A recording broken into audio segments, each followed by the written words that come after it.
En fait, moi, quand j'arrête de faire des vidéos là, comme là, une pause de 4 mois, c'est parce que voilà, j'ai plus la motivation. Soit voilà, le temps que j'ai, je préfère faire autre chose que tourner une vidéo. Enfin voilà, vous pouvez comprendre.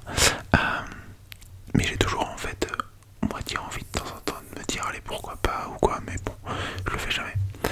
Là, on m'a dit est-ce que tu vas refaire une ligue pour la Coupe du Monde, comme une ligue comme moi j'avais fait sur mon petit prono, une ligue pour faire des pronostics pour la Coupe du Monde qui arrive là la semaine prochaine. C'est vrai qu'on l'avait fait pour l'Euro 2024, on était 53 je crois, je suis retourné voir. La ligue elle s'appelait Murmure, les murmures de l'Euro. Attends, les murmures de l'Euro ça s'appelait, ouais, on était 53 dans cette ligue. Effectivement c'était sympa. Et du coup, eh ben, il y a une nouvelle ligue. C'est aussi pour ça que je reviens. C'est voilà, c'est le petit déclic qui me dit bon allez pourquoi pas je relance une vidéo, on relance une ligue et puis voilà.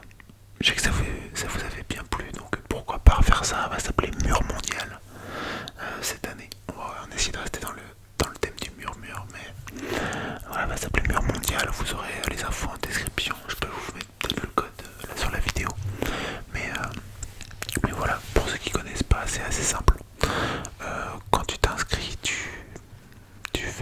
choisis ton équipe favorite, celle que tu penses qui va gagner la Coupe du Monde, le meilleur buteur que tu penses. Et ensuite, tu as simplement besoin de faire tes pronostics pour les matchs. Donc voilà, tu mets par exemple, alors là je vais vous dire par exemple, le premier match du mondial, c'est... Oula, attendez. Le premier match du mondial, c'est Mexique-Afrique du Sud, jeudi 11 juin, donc c'est jeudi soir. Et voilà, vous mettez votre pronostic et en fonction du pronostic que vous avez mis, s'il est juste ou pas, ça vous rapporte des points, etc. Le but d'avoir le plus de points, c'est assez simple en vrai, même pour ceux qui connaissent pas trop les équipes, qui connaissent pas trop le foot. Voilà, vous avez les cotes, vous avez des pourcentages. Je pense, je sais pas si c'est des pourcentages de chance de victoire ou en tout cas le pourcentage.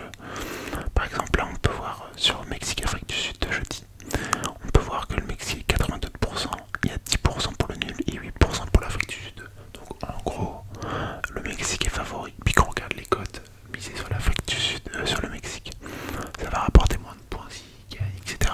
Vous avez tout un système comme ça qui est assez simple à prendre en main, même pour ceux qui connaissent pas le foot. Si vous avez envie de participer, c'est avec grand plaisir. C'est gratuit, bien évidemment. Vous avez juste à vous inscrire sur le lien que je vais vous mettre en description. Et voilà. J'essaierai de faire un petit récap. Alors je ferai pas des vidéos pour faire des points, mais ça je ferai des shorts ouais, ou juste dans des posts, des trucs où je dirais, voilà, je sais pas,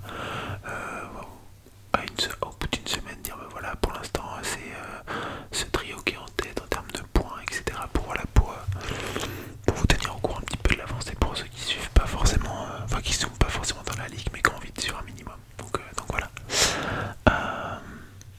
Donc bon, j'espère qu'on va être, on sera peut-être pas autant qu'à l'euro parce que 53 je trouvais que c'était vraiment pas mal, hein, c'était un bon nombre. Mais voilà, histoire qu'on soit quand même quelques-uns, histoire de se défier un petit peu là-dessus. Moi pour info j'avais fait 36ème je crois sur 53, j'avais pas été très très long. Et voilà, surtout voilà pour si vous avez envie ouais, n'hésitez pas même en commentaire à me dire ce que vous attendez de 7 euros, si vous avez déjà vos petits favoris, si voilà, vous voyez la France gagner, vous voyez le Portugal. J'ai vu que le Portugal avait plutôt une bonne équipe en vrai cette année, c'est costaud je trouve, donc voilà. Donc ouais, et du coup ça commence là le jeudi 11 juin la Coupe du Monde. Jeudi 11 juin, ça va se dérouler, je sais pas jusqu'à quand c'est de mi-juillet je pense, à peu près un mois. C'est aux États-Unis, Canada et Mexique cette année. Donc voilà les matchs, il y aura des matchs sur ces trois pays. Et j'ai vu que on était passé, je crois. J'ai cru voir que avant l'Euro c'était, le mondial c'était 32 équipes ou quelque chose comme ça. Cette année on est passé à 48 je crois. Donc il y a beaucoup plus d'équipes, il y aura beaucoup plus de matchs, donc beaucoup plus de pronostics.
je pense que j'ai pas envie de me forcer à en